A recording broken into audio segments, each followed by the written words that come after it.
Kasaragod കുമ്പളയിൽ auto ഡ്രൈവർക്ക് നേരെ ആക്രമണം. കൊലപാതകമടക്കം നിരവധി കേസുകളിൽ പ്രതിയായ യുവാവിനെ പോലീസ് അറസ്റ്റ് ചെയ്തു. സോഡാ കുപ്പികൊണ്ട് ഓട്ടോ ഡ്രൈവറുടെ തലയ്ക്കടിക്കുകയായിരുന്നു. ഓട്ടോ കൂലി വാങ്ങാതെ വീട്ടിൽ കൊണ്ടുവിടണമെന്ന ആവശ്യം നിരസിച്ചതിനെ തുടർന്നായിരുന്നു ഡ്രൈവറെ ആക്രമിച്ചത്. കുമ്പള കുണ്ടങ്ങേരടുക്കയിലെ ഓട്ടോ ഡ്രൈവറായ സതീഷയ്ക്ക് നേരെയാണ് ആക്രമണമുണ്ടായത്. കഴിഞ്ഞ ദിവസം കുമ്പളയിലെ ഓട്ടോ സ്റ്റാൻഡിലാണ് സംഭവം.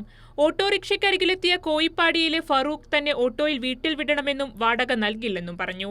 എന്നാൽ വാടക നൽകാതെ ഓട്ടം വരാനാവില്ലെന്ന് ഓട്ടോ ഡ്രൈവറായ സതീഷ പറഞ്ഞു. ഇതോടെ വാക്കുതർക്കമുണ്ടാവുകയും ഫറൂഖ് സോഡാ കുപ്പി ഉപയോഗിച്ച് സതീഷയുടെ തലക്കടിക്കുകയുമായിരുന്നു. വീണ്ടും ആക്രമിക്കാൻ ശ്രമിച്ചപ്പോൾ സതീഷ ഒഴിഞ്ഞുമാറി. തലയ്ക്ക് പരിക്കേറ്റ ഓട്ടോ ഡ്രൈവർ കുമ്പള സഹകരണ ആശുപത്രിയിൽ ചികിത്സയിലാണ്.